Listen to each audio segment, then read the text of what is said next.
మన స్టార్స్ వాళ్ళ కెరియర్‌లో ఎన్నో మూవీస్ చేశారు. కానీ వాళ్ళు ఎన్ని రోల్స్ చేసినా, ఎన్ని మూవీస్ చేసినా పర్టిక్యులర్‌గా ఒక మూవీలోని వాళ్ళ రోల్ కానీ, వాళ్ళ పెర్ఫార్మన్స్ గాని చూసిన తర్వాత నేషనల్ అవార్డ్ రేంజ్ పెర్ఫార్మన్స్ మామ ఇది అని చెప్పి తెగ పొగుడుతాము. అదే ఆ యాక్టర్ యొక్క ఫాన్స్ అయితే ఆస్కార్ రేంజ్ పెర్ఫార్మన్స్ అని చెప్పి ఇంకా ఎక్కువగా పొగిడేస్తూ ఉంటారు. సో, అలా లిస్ట్ ఔట్ చేసినప్పుడు ఏంటంటే నాకొక నలుగురు యాక్టర్స్ యొక్క అన్‌బీటబుల్ అండ్ అన్‌మ్యాచబుల్ పెర్ఫార్మన్సెస్ అయితే దొరికాయి. Once in a life time మాత్రమే వాళ్ళు ఈ రోల్స్‌ని చెయ్యగలరు. ఇన్‌ఫాక్ట్ నిజం చెప్పాలంటే వాళ్ళు మళ్ళీ ఈ రోల్స్‌లో నటించినా కూడా అంత అద్భుతంగా పెర్ఫార్మ్ చెయ్యలేరేమో! అలాంటి పెర్ఫార్మన్స్‌ని ఇచ్చారు. సో, ఆ రోల్స్ ఏంటి? ఆ యాక్టర్స్ ఎవరు? అని తెలుసుకోవాలంటే ఈ వీడియో ఎండ్ వరకు ఖచ్చితంగా చూసేయాల్సిందే. కానీ మొదలుపెట్టే ముందు ఒక మాట మామ, వీడియో చూస్తారు గానీ లైక్ చేయరు ఎందుకు? పోనీ సబ్‌స్క్రైబ్ అయినా చేస్తున్నారా అంటే అదీ లేదు. ఏం పాపం చేశాం చెప్పండి? మా కష్టానికి తగ్గ ప్రతిఫలాన్ని ఆశించడం మా తప్ప కాదు కదా! సో, ఒక 3,000 లైక్స్ టార్గెట్ ఇస్తున్నాను. చేసేయండే. అలాగే మర్చిపోకుండా సబ్‌స్క్రైబ్ కూడా చేసేయాలి. హర్ట్ అవుతాం గదా! అందుకే. ఇప్పటికే బాగా లాగ్ అయింది. వాయిస్ ఓవర్ మామ ఇంకా మొదలు పెడదామా? Audio Jungle. హాయ్, హలో, నమస్తే and welcome to news 3 people. లిస్ట్‌లోని నంబరింగ్, ర్యాంకింగ్ ఇలాంటివేవి ఉండవు. జస్ట్ ఒక లైన్‌లో చెప్పేసుకుంటూ పోతాను. మీరు గుర్తుపెట్టుకుంటే మంచిది. రంగస్థలం, రామ్ చరణ్. నిజాలు మాట్లాడుకుంటే మామ, రంగస్థలంకి ముందు రామ్ చరణ్ గారి యాక్టింగ్ మీద చాలా మందికి మిక్స్డ్ ఒపీనియన్ ఉండేది. ఎందుకంటే మోస్ట్‌లీ ఆయనేంటంటే చిరంజీవి గారిని ఇమిటేట్ చేస్తున్నారేమో అన్న ఫీలింగ్‌ని క్రియేట్ చేస్తుంది. అందులో నుంచి 'మగధీర' అలాగే 'ధృవా'ని పక్కన పెట్టేద్దాం. పర్సనల్లీ నాకేంటంటే ఈ 2 మూవీస్ చూసినప్పుడు అలాంటి కంప్లెయింట్ ఎక్కడా తగల్లేదు. కానీ మిగతా మూవీస్ చూసినప్పుడు కొన్ని సార్లు నాకలాగే అనిపిచ్చింది. చరణ్ గారు పెర్ఫార్మన్స్ విషయంలో నిజంగానే చాలా ఇంప్రూవ్ అవ్వాలి అని అనుకునేవాళ్ళం. కానీ అప్పుడే వచ్చింది 'రంగస్థలం'. సుకుమార్ గారు నిమ్మకాయని పిండినట్టు రామ్ చరణ్ గారిలో ఉండే అసలు పెర్ఫార్మర్‌ని బయటికి తీశారన్నమాట. ఒక చెవిటివాడికి ఉండే ఆ ఎక్స్‌ప్రెషన్స్ కానీ, ఆ అమాయకత్వం గానీ, క్లైమాక్స్‌లో ఫ్యూరియస్ అండ్ అగ్రెసివ్‌గా అనిపించే ఆ సీక్వెన్సెస్ కానీ, లిటరల్లీ చిరుత పులిని చూస్తున్నట్టుగా అనిపించింది నాకైతే కొన్ని ఫ్రేమ్స్‌లోని. ఆ రేంజ్‌లో పెర్ఫార్మన్స్ ఇచ్చారు. ఇన్ కేస్ 'రంగస్థలం' గాని పాన్ ఇండియా రిలీజ్ అయ్యుండుంటే ఎప్పుడో ఆయనకి నేషనల్ అవార్డ్ వచ్చుండేదేమో అని కూడా అనిపించింది.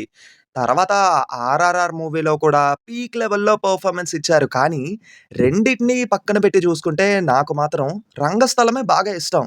నెక్స్ట్ 'బాహుబలి', 'ప్రభాస్'. 'ప్రభాస్' గారి కెరియర్ బిగినింగ్ నుంచి 'మిర్చి' మూవీ వరకు ఆయన ప్రతి రోల్‌లో కూడా ది బెస్ట్ పెర్ఫార్మన్స్‌ని ఇవ్వడానికి ట్రై చేశారు. ఆఫ్‌కోర్స్ ది బెస్టే ఇచ్చారు. కానీ ఆయన కెరియర్‌లోని గుర్తుండిపోయే బెస్ట్ రోల్ మాత్రం పాడలేదు. అలాంటి రోలు ఒక్కటి పడినా బాగుండేదే అని అనుకుంటున్న టైంలోనే రాజమౌళి గారు రిస్క్ చెయ్యడానికి సిద్ధంగా ఉన్నారు. ఆయనొక్కళ్ళు రిస్క్ చేస్తే సరిపోదు కదా! లీడ్ యాక్టర్ కూడా రిస్క్ చేయాలి ఆ మూవీ కోసం. అప్పుడే రాజమౌళి గారు అనుకుంటున్న ఆ కటౌట్ చేద్దాం డార్లింగ్ అని చెప్పేశారు. అలా వచ్చిన మూవీనే 'బాహుబలి'. ఈ సినిమాలోని 'బాహుబలి' క్యారెక్టర్ చేయడానికి ప్రభాస్ పుట్టారో, లేదా ప్రభాస్ కోసం ఆ 'బాహుబలి' క్యారెక్టర్ పుట్టిందో తెలీదు కానీ, ఆ క్యారెక్టర్‌కి ఆ కటౌట్ కరెక్ట్‌గా సెట్ అయింది. లిటరల్లీ ఈ మూవీ చూసిన తర్వాత ప్రభాస్ గారు రాముడి రోల్ చేసుంటే బాగుండేది అన్న ఫీలింగ్‌ని క్రియేట్ చేసింది. ఎందుకంటే 'బాహుబలి' క్యారెక్టర్ కూడా ఆల్‌మోస్ట్ రాముని క్యారెక్టర్‌ని పోలి ఉంటుందన్నమాట. కోపం, బాధ, ప్రేమ ప్రతి ఫ్రేమ్‌లో కూడా, ప్రతి సీక్వెన్స్ విషయంలో కూడా చాలా నేచురల్ పెర్ఫార్మన్స్‌నైతే ఇచ్చారు. జస్ట్ ఒకటి చెప్పాలి మామ, 'ప్రభాస్' అంటేనే 'బాహుబలి', 'బాహుబలి' అంటేనే 'ప్రభాస్'. అసలు మ్యాచ్ చెయ్యలేం వేరొక యాక్టర్ గురించి ఆలోచిచ్చి. ఇంకొకటి రాముడి రోల్‌కి పర్ఫెక్ట్‌గా న్యాయం చెయ్యగలరు అని జెప్పాను కదా! నిజంగానే కరెక్ట్‌గా వాడుకొని ఉంటే, ఒకప్పుడు రాముడు అనగానే సీనియర్ ఎన్టీఆర్ గారిని తలుచుకునేవాళ్ళం. ఇప్పుడు ప్రభాస్ గారిని తలుచుకొని ఉండేవాళ్ళం. కాకపోతే ఒక వ్యక్తి వచ్చి నాశనం జేసేసాడు. సర్లే ఎన్నెన్నో అనుకుంటాం. అన్నీ అవుతాయా ఏటి? Next 'Jersey', 'Nani'. First of all Hindi 'Jersey' movie నేను జూసాను. సినిమా బాక్స్ ఆఫీస్ దగ్గర పెద్దగా వర్క్ అవ్వలేదు. కానీ సినిమా నచ్చింది. ఆ ఫీల్ గాని, ఆ ఎమోషన్ గాని ఎక్కడా తగ్గలేదు. 'షాహిద్ కపూర్' గారు కూడా ది బెస్ట్ ఇచ్చారు. కానీ మూవీ ఎండ్ అయ్యాక మాత్రం 'నాని' గారిని బీట్ చెయ్యలేకపోయారయ్యా! అన్న ఫీలింగే క్రియేట్ అయ్యింది. చెప్పాను కదా! Once in a life time వచ్చే రోల్ అని జెప్పి 'జెర్సీ' కూడా 'నాని' గారికి అలాంటి రోలే. మామూలుగానే 'నాని' గారికి ఏదైనా క్యారెక్టర్ ఇచ్చామంటే, ఆ క్యారెక్టర్‌లో పరకాయ ప్రవేశం చేసేత్తారు. కానీ, ఈ మూవీ విషయంలో మాత్రం పరకాయ ప్రవేశం చేశారని చెప్పను గానీ, ఆ పాత్రకి ప్రాణం పోసేశారు మామ. మామూలుగానే 'నాని' గారు ప్రతి మూవీ విషయంలో కూడా ప్రాణం పెట్టి వర్క్ చేస్తారు.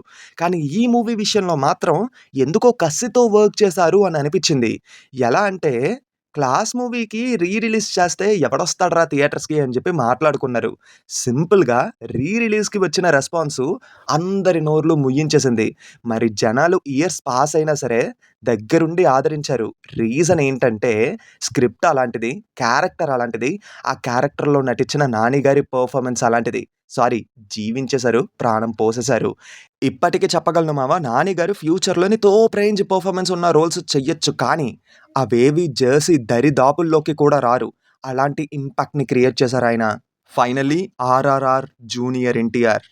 ఎవడైనా జూనియర్ ఎన్టీఆర్ గారి క్యారెక్టర్ సైడ్ క్యారెక్టర్ అనంటే ఈ వీడియో చూపించండి. సినిమాలో జూనియర్ ఎన్టీఆర్ గారికి ఈక్వల్ ఇంపార్టెన్స్ ఉంది. ఫస్ట్ హాఫ్‌లోని స్టోరీ మొత్తం భీమ్ చుట్టూ ఉంటది. సెకండ్ హాఫ్‌లో స్టోరీ మొత్తం రామ్ చుట్టూ ఉంటది. ఫస్ట్ హాఫ్‌లోని టైగర్ రేంజ్ ఎలివేషన్‌లు 2 సార్లు పడ్డాయి. రామరాజు భీమ్‌ని అన్ని సార్లు పంచ్ చేసినా భీమ్ మాత్రం ఒక్కటే దెబ్బ. అలాంటి పంచ్ పవర్ ఉంటది భీమ్‌కి. ఇంకా సెకండ్ హాఫ్‌లో 'కొమరం భీముడో' సాంగ్. అక్కడ జూనియర్ ఎన్టీఆర్ గారి పెర్ఫార్మన్స్ చూడు మామ.